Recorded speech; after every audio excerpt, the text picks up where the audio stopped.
ಹೇಳಿ ಸರ್. ಪ್ರತಿ ವರ್ಷ 2 ಜೀವಗಳು ಬರೋದು. ಈಗ ಒಂದು ಜೀವ ಬಂದಿದೆ, ತಾಯಿ ಜೀವ ಇಲ್ಲ, ಮಗನ ಜೀವ ಉಳಿದಿದೆ.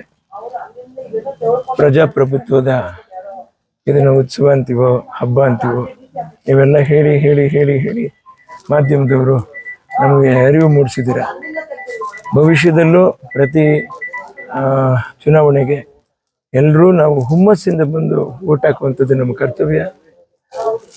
ಓಟ್ ಹಾಕ್ದಿರ ಹೋದಾಗ ಏನಾಗತ್ತೆ ಅನ್ನುವಂಥದ್ದು ಬೇರೆಯವ್ರಿಗೆ ನಮ್ಮ ಮನೆ ಒಳಗೆ ಜಾಗ ಮಾಡಿಕೊಟ್ಟಾಗತ್ತೆ.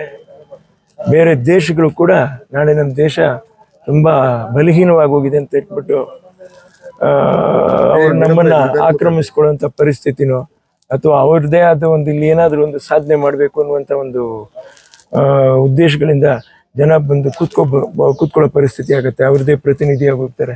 ಹಾಗಾದರೆ ನಮ್ಮ ಭಾರತ ದೇಶ ಅನ್ನತಕ್ಕಂಥ ಇದಕ್ಕೆ ಮರ್ಯಾದೆ ಇಲ್ದಿರ ಹೋಗ್ಬಿಡುತ್ತೆ. ಅದಕ್ಕೋಸ್ಕರ ನಾವು ಖಂಡಿತ ವೋಟ್ ಮಾಡಲೇಬೇಕು. ಅವ್ರಿಗೋಸ್ಕರನೋ ಇವ್ರಿಗೋಸ್ಕರನೋ ನನಗೆ ಬೇಜಾರಾಗುತ್ತೋ ನನಗೆ ಸಂತೋಷ ಆಗುತ್ತೋ ಅನ್ನೋದ್ರ ಬದಲು ನಾನು ನನ್ನ ಅಸ್ತಿತ್ವ ಇಟ್ಕೊಂಡು ಈ ದೇಶದಲ್ಲಿ ಅದರಲ್ಲಿ ನಮ್ಮ ನಾಡಲ್ಲಿ ನಾನು ಉಳಿದಿದ್ದೀನಿ ಅಂತ ಹೇಳಿದ್ರೆ ನನ್ನದಾದ ಒಂದು ಇಚ್ಛೆಯಿಂದ ಒಬ್ಬ ನಾಯಕನ ನಾನು ಆಯ್ಕೆ ಮಾಡಿ ಅವನನ್ನು ಶ್ರೇಷ್ಠತೆಯಿಂದ ಅವನ್ನ ಉಳಿಸ್ಕೊಂಡ್ಬಿಟ್ಟು ನಾನು ಉಳಿದಿದ್ದೀನಿ, ಅವರನ್ನು ಉಳಿಸಿದ್ದೀನಿ ಅನ್ನುವಂಥ ಒಂದು ಅವಿನಾಭಾವ ಸಂಬಂಧ ಇದು. ವೋಟ್ ಅನ್ನುವಂಥದ್ದು, ಎಲೆಕ್ಷನ್ ಅನ್ನುವಂಥದ್ದು, ಇದನ್ನು ನಾವು ತುಂಬ ಗೌರವದಿಂದ ಮಾಡಿಬಿಟ್ಟು ಆಮೇಲೆ ನಮ್ಮ ಕೆಲಸ. ಮೊದಲು ವೋಟ್ ಮಾಡಿ ಆಮೇಲೆ ನಿಮ್ಮ ಕರ್ತವ್ಯ ಮಾಡಿ. ಯಾರು ಬಿಡಲ್ಲ. ಮಾಡಬೇಕು.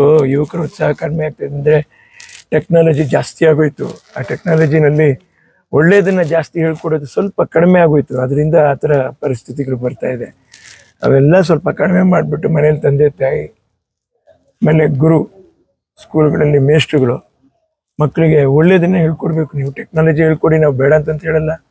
ಆದರೆ ಹಿರಿಯರಿಗೆ ಗೌರವ, ನಮ್ಮ ಸಂವಿಧಾನ ಏನು, ನಮ್ಮ ಸಂಸ್ಕಾರ ಏನು, ನಮ್ಮ ಸಂಸ್ಕೃತಿ ಏನು, ನಾವು ಹೇಗೆ ಬಾಳಬೇಕು, ಹೇಗೆ ಮನುಷ್ಯರಾಗಿರಬೇಕು ನಾವು, ಇದನ್ನೆಲ್ಲ ದಯವಿಟ್ಟು ಹೇಳ್ಕೊಡಿ. ತಂದೆ ತಾಯಿಗೆ ಗೌರವ ಕೊಡುವಂಥದ್ದು ಹೇಳ್ಕೊಡಿ. ಗುರು ಹಿರಿಯರಿಗೆ ಗೌರವ ಕೊಡುವಂಥದ್ದು ಹೇಳ್ಕೊಡಿ. ಏಕವಚನದಲ್ಲಿ ಮಾತಾಡೋದು, ತಪ್ಪಾಗಿ ನಡ್ಕೊಳ್ಳುವಂಥದ್ದು, ಹೆಣ್ಣು ಮಕ್ಕಳನ್ನ ನೋಡಿದ್ರೆ ಒಂದು ಕೇವಲವಾದ ಭಾವನೆ, ಅಸಡ್ಡೆ ಭಾವನೆ ಬರುವಂಥದ್ದು, ಇವು ಯಾವುದು ನಮ್ಮ ಯುವಕರಲ್ಲಿ ಬರಬಾರ್ದು. ಅದರಲ್ಲೂ ನಾವು ಕನ್ನಡಿಗರು, ಕರ್ನಾಟಕಕ್ಕೆ ಒಂದು ಬೇರೆಯೇ ಒಂದು ಗೌರವ ಇದೆ.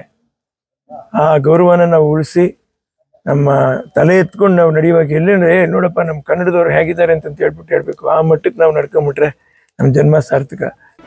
ಜಿ ಕನ್ನಡ ನ್ಯೂಸ್ ಈಗ ನಿಮ್ಮ ಮನೆಯಲ್ಲೇ ನೋಡಿ. ಎಲ್ಲ ಕೇಬಲ್ಗಳಲ್ಲಿ ಈಗ ಲಭ್ಯ.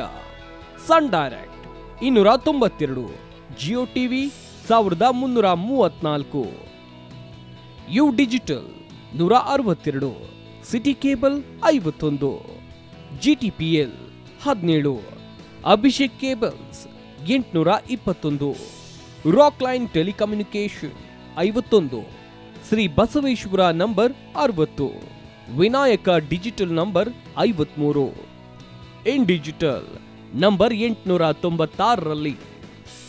ನಿಮ್ಮಿಸ್ತದ ಜಿ ಕನ್ನಡ ನ್ಯೂಸ್ ನೋಡಿ ಆನಂದಿಸಿ.